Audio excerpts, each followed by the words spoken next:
Et voilà. Hey, salut tout le monde.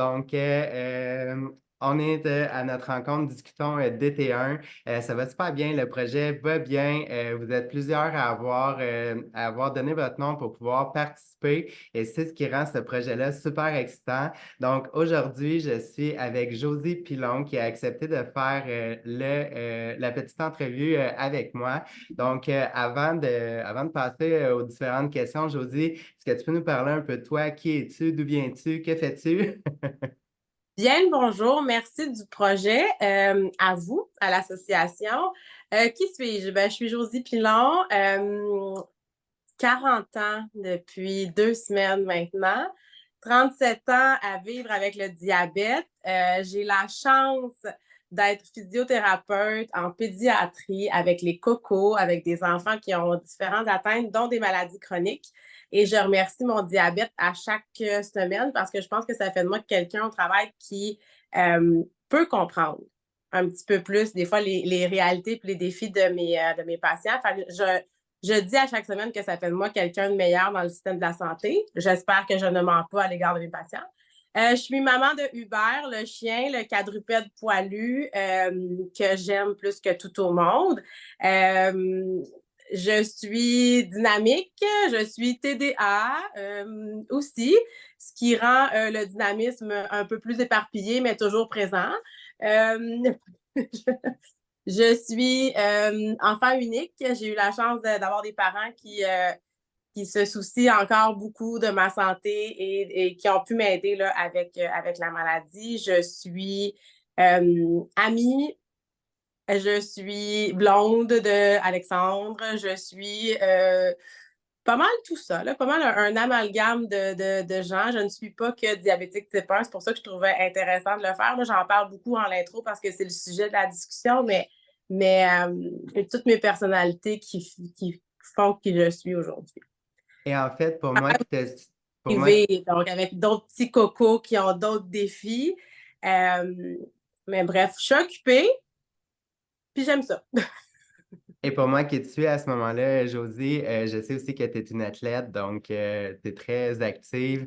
On va sûrement en reparler là, un petit peu plus tard. En fait, question de bien commencer ça puis de comprendre un peu ta vie avec le diabète. Euh, Si je fais le calcul, tu avais 2, 3 ans. Comment ça s'est passé, en fait, la découverte ou qu'est-ce qu'on te dit par rapport à la découverte ou au diagnostic du diabète? Ouais, j'avais 3 ans. Je me rappelle absolument de rien. C'est ce que mes parents me racontent. Paraît-il que j'étais en période de croissance et que je maigrissais, que je ne prenais pas de poids. Et ma mère et ma gardienne à l'époque racontaient que je voulais toujours, toujours, toujours boire. Mon pédiatre a eu la rapidité d'esprit de le tester bien assez vite. Là, les premiers symptômes, j'ai pu être diagnostiquée. Euh, Fin décembre, c'était avant le début de la nouvelle année et après Noël, donc entre les deux. J'ai un seul souvenir, et c'est assez marquant, là, puis j'aurais bien aimé me le faire expliquer en psycho, mais je me vois à la maison où j'habitais descendre dans les bras de mon père avec mon sac jaune de Barbie, aller à l'hôpital. Je suis dans les bras de mon père, ma mère amène les sacs. On dirait que c'est la seule image que j'ai. Je ne sais pas pourquoi. J'ai aucune idée de l'hôpital, je me rappelle plus de rien, mais je remercie mes parents parce que eux, probablement qu'à ce moment-là, en ont eu beaucoup, beaucoup sur les épaules. Je rappelle que c'était en 87 quand même et je dis pas que c'est plus facile ou plus acceptable avec la technologie, là. Loin de là, une maladie, c'est une maladie pour les familles. Chacun aura le droit de la prendre comme il veut puis de la recevoir comme il veut. Mais moi, je trouve ça plus facile aujourd'hui, me gérer avec la technologie si je compare à il y a 20 ans. Alors, j'imagine pas pour mes parents, il y a de cela 37 ans. C'est vrai, hein, les parents, tu sais, quand le diagnostic est un petit peu plus tôt, c'est eux qui ramassent toute la charge mentale qui est reliée en fait à la maladie parce que on s'entend à 2, 3 ans, là, on comprend pas, puis on sait même pas qu'est-ce qui se passe. C'est eux à ce moment-là qui ramassent ça. Puis toi, en fait, justement, euh, c'est plus difficile de savoir comment tu as réagi parce qu'à 2, 3 ans, on ne réagit pas vraiment, là. Ça fait partie de notre vie. Donc, allons dans cette veine-là. Comment ça s'est passé pour toi, mettons, l'évolution avec la maladie ou comment ça s'est passé dans ta vie, là, puisque tu avais 3 ans? Ben, probablement que mes parents ont pris une très grosse charge parce que au primaire, on dirait que je n'ai que des beaux souvenirs de mon primaire, que tout était facile, que quand il y avait des bonbons, je me retrouvais avec des amandes, puis j'ai pas de souvenir d'avoir été fâchée ou tout ça, que tout était somme toute correct. Merci à tous les professeurs parce que j'ai souvenir par contre qu'il y a des professeurs qui posaient des questions à mes parents puis qui voulaient que les choses aient bien pour moi. J'ai souvenir aussi d'avoir beaucoup d'amis dans les fêtes d'Halloween et Pâques qui récupéraient mes bonbons parce qu'à cette époque-là, je n'en mangeais pas, chose très différente aujourd'hui, merci à ma pompe insuline. Au secondaire, je dois avouer qu'à la fin du secondaire, je contrôlais très, très, très bien mon diabète ainsi que je contrôlais très, très, très bien tout. Je me suis retrouvée, j'ai malheureusement basculé vers les troubles alimentaires et on sait qu'il y a un pourcentage des diabétiques type 1 quand même plus élevé que par rapport à la moyenne des gens.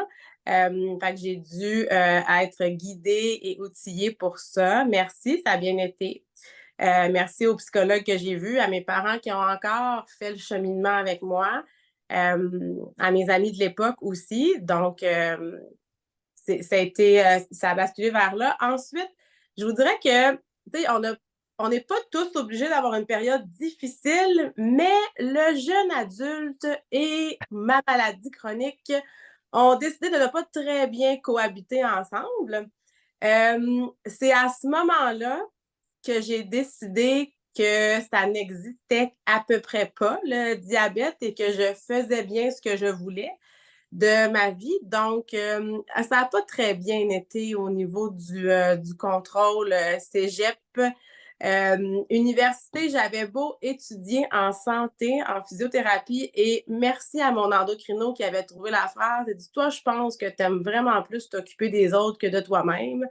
Et c'était le cas.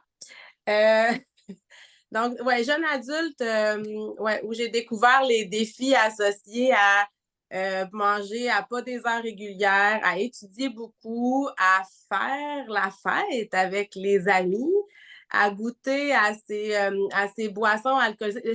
J'ai quand même 40 ans, là, de mon temps d'université, c'était les boissons alcoolisées très sucrées. Pour ne pas la nommer, ça commence par S, ça finit par off. Ça te règle un taux de sucre sur un moyen temps.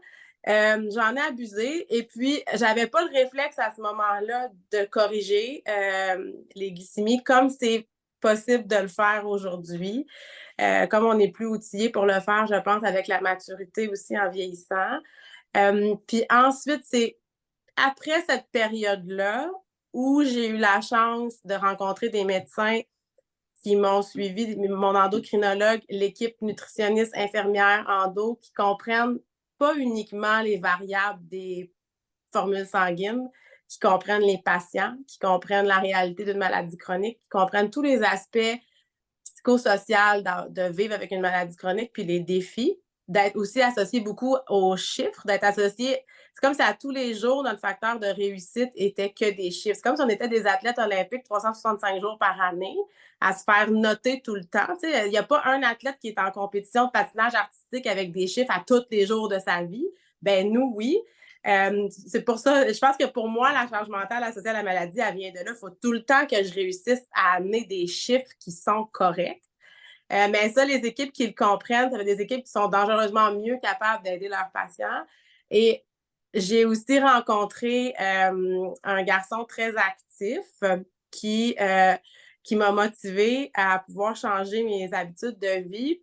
Puis l'activité physique est arrivée vers 23, 25 ans dans ma vie. Puis chapeau parce que ça m'aura permis, ça m'a donné beaucoup de défis.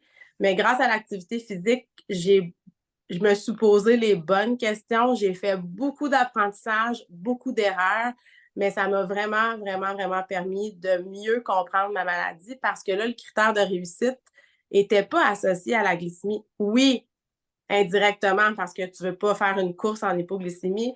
Mais là, ce que je voulais plus que tout au monde, c'est être capable de finir mon 5 km, être capable de finir mon 10 km, être capable de prendre mon vélo avec les amis puis de ne pas arrêter. Et pour ça, il fallait que j'arrime mon diabète, il fallait que je les trouve, les stratégies pour y arriver. Fait que l'activité physique est arrivée là, mi-vingtaine dans ma vie. Elle a construit elle a continué de construire la personne. Je ne suis pas une nouvelle personne, je suis la même personne avec ses défis, mais qui a des outils différents dans son coffre à outils. Puis, ben, tu sais, c'est un réseau aussi, là, quand on se développe un réseau social avec ça. Puis, c'est un réseau social qui est des personnes qui sont en santé, qui veulent construire des choses positives aussi, puis qui comprennent les défis associés aussi. Parce que, tu sais, que ce soit en sport ou que ce soit avec le diabète, on a tous des bonnes et des moins bonnes journées. Il faut juste l'analyser, puis OK, on va passer à demain ou on va passer à dans 3 heures, puis c'est comme ça en entraînement aussi. Fait que c'est un beau parallèle à être actif puis diabétique, je trouve. Nice. Ben oui, je pense que tu as tout à fait raison. Puis ce matin, je lisais sur le compte Instagram d'une personne que je suis qui est diabétique puis qui aide d'autres. Et elle disait l'activité physique, c'est comme notre deuxième insuline. En fait, tu sais, ça l'aide en tout cas, puis ça simplifie tout ça. Donc, ben merci pour ce beau partage-là. Et dis-moi, en fait, aujourd'hui, puis même, je dirais, dans la vie en général, comment le diabète, ça l'influence ta vie ou qu'est-ce que ça change par rapport, mettons, à si tu ne l'avais pas? Oh, palaido. Ben, et c'est pas péjoratif. Ma première réponse du cœur serait, ben, ça change tout, mais c'est OK. Je suis diabétique, mais je ne suis pas victime de ma maladie. Euh, Qu'est-ce que ça change? Ça change que les décisions sont quand même portées par rapport à ça. Ça change que euh, j'ai toujours à analyser si c'est le bon ou pas le bon moment de faire quelque chose, ou j'ai toujours à prévoir. Tu sais, c'est le fun de vivre le moment présent, puis c'est une très belle philosophie de vie, puis j'encourage tout le monde à le faire. Quand tu es diabétique, c'est pas un moment présent existe et il est bien fait. Tu sais, mon chien, moment présent, ça va.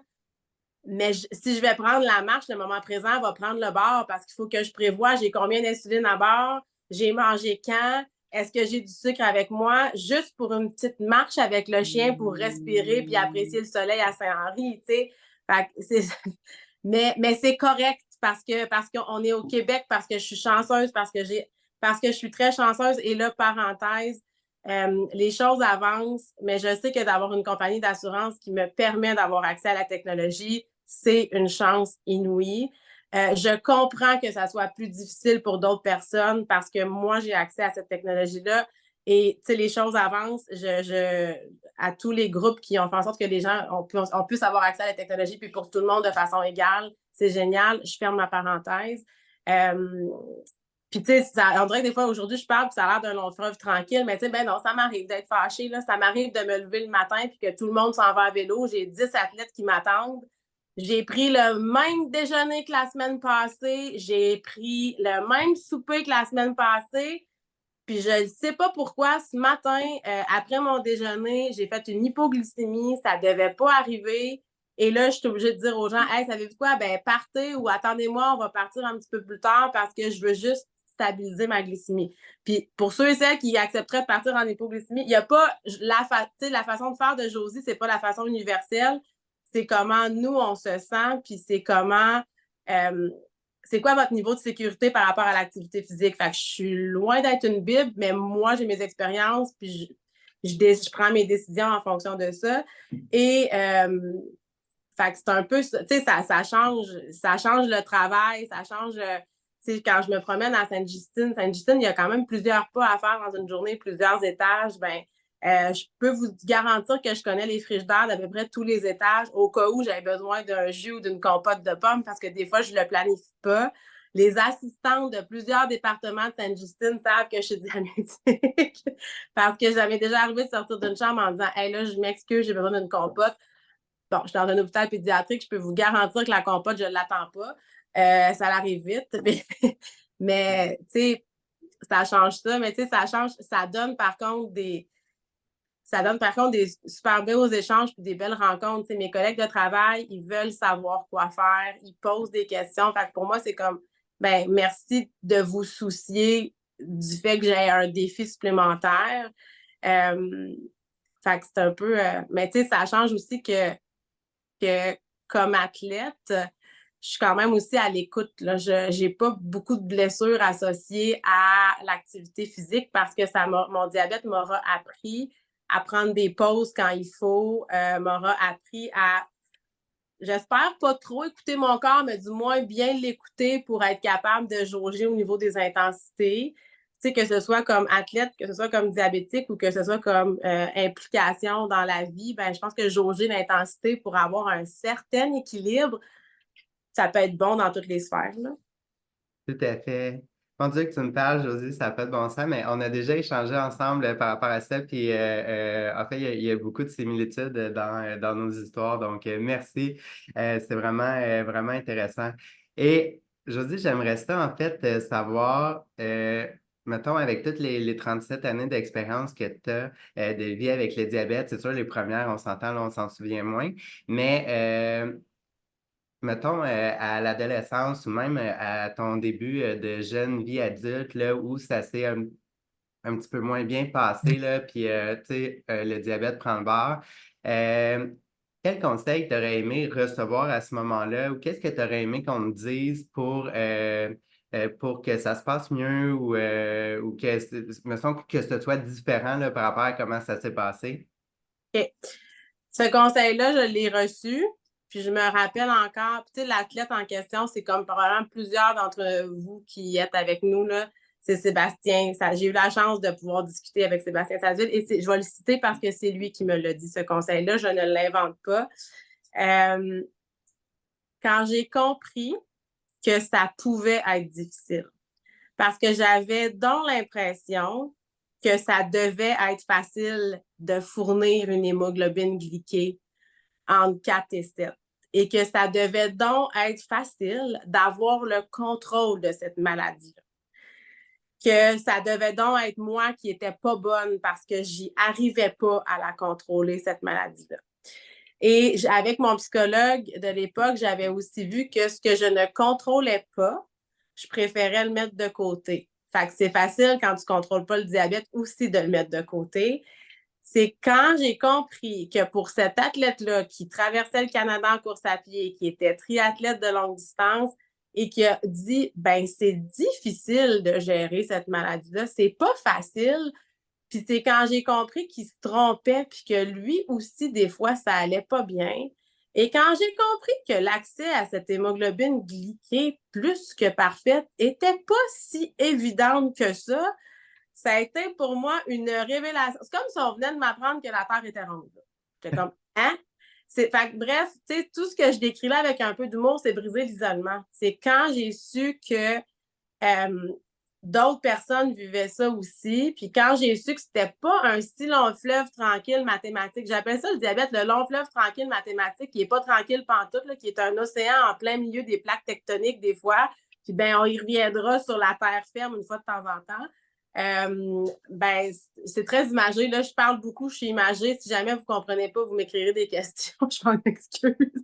Mais ouais, quand j'ai compris que, un, je n'étais pas toute seule à trouver ça difficile, puis que deux, même pour l'élite, il y avait des défis. Je me suis un petit peu plus donné le droit d'avoir des bonnes puis des moins bonnes journées. Maintenant.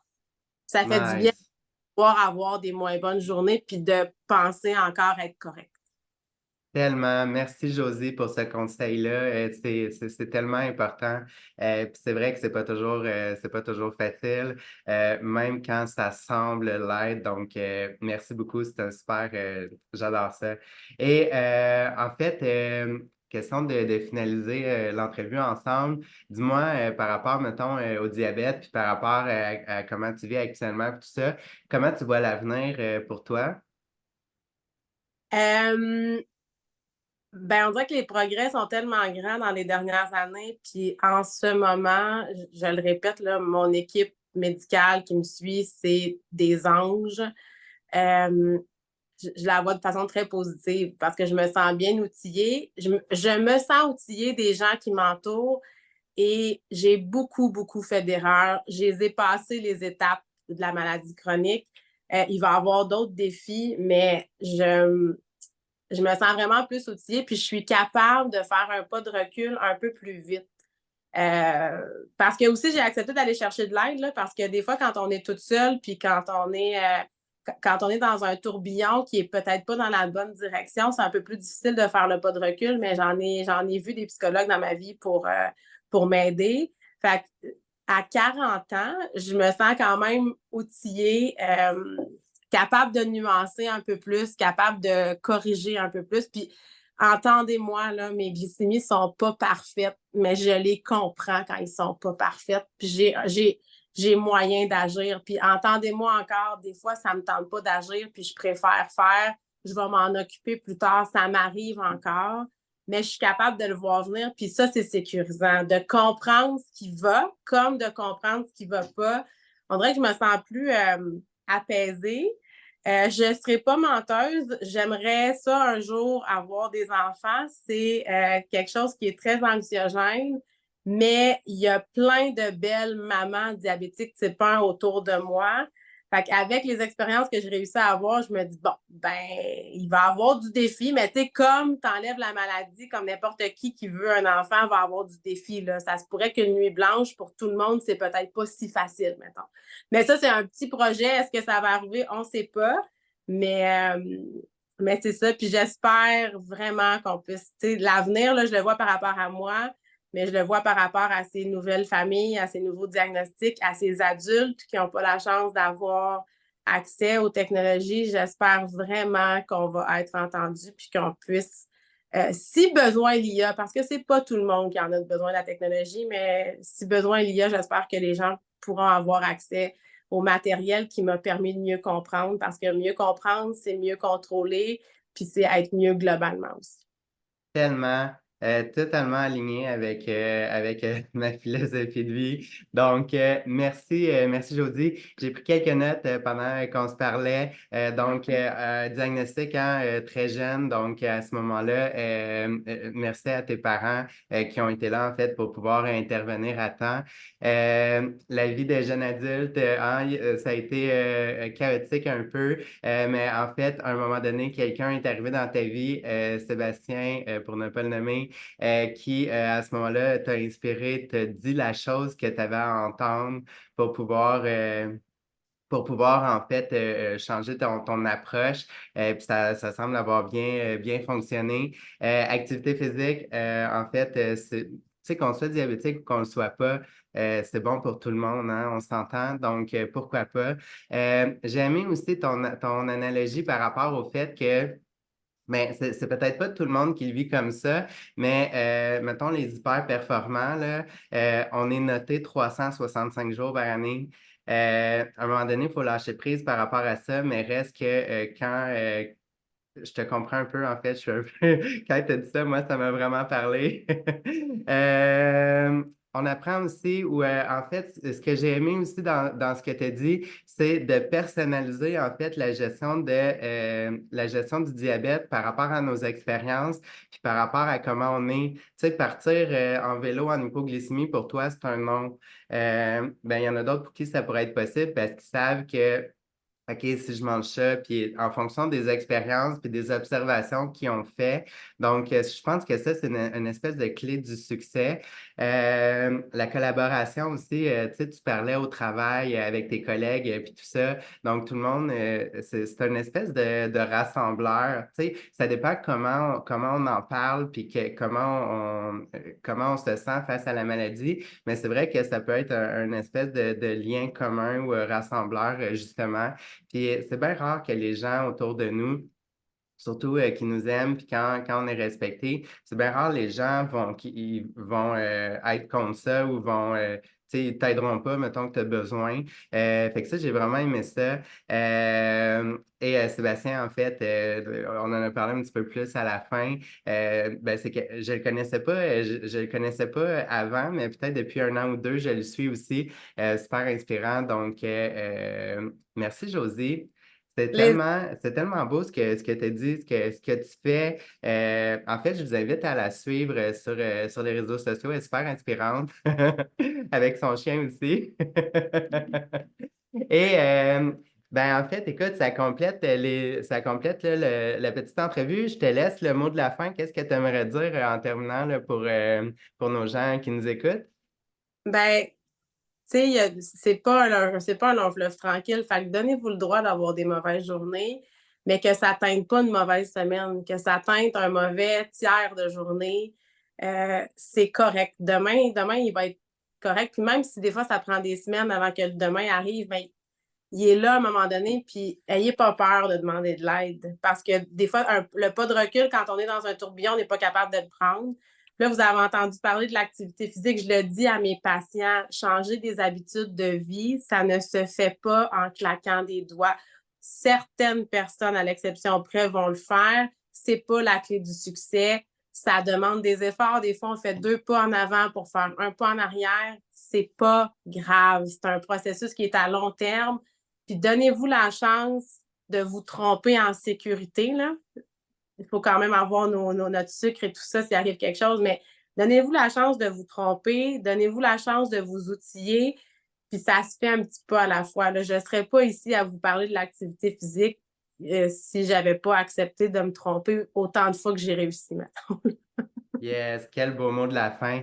Là-dessus, tout le monde, en fait, pour ceux et celles qui ont écouté, qui auraient des questions, je vous invite à les écrire dans les commentaires. Sinon, en fait, si vous aimeriez participer, vous aussi, question de pouvoir partager votre histoire et inspirer les autres ou en tout cas faire en sorte qu'ils puissent réaliser qu'ils ne sont pas seuls à vivre des situations similaires, ben, à ce moment-là, vous pouvez encore une fois écrire dans les commentaires entrevue et ça va me faire plaisir de communiquer avec vous, question de voir les prochaines dates disponibles. Et là-dessus, ben, il me reste à vous souhaiter bon succès. Arrêtez pas et donc continuez, c'est le but là, de tout ça. Donc, bonne journée tout le monde. Bye. Merci, Josie. Plaisir!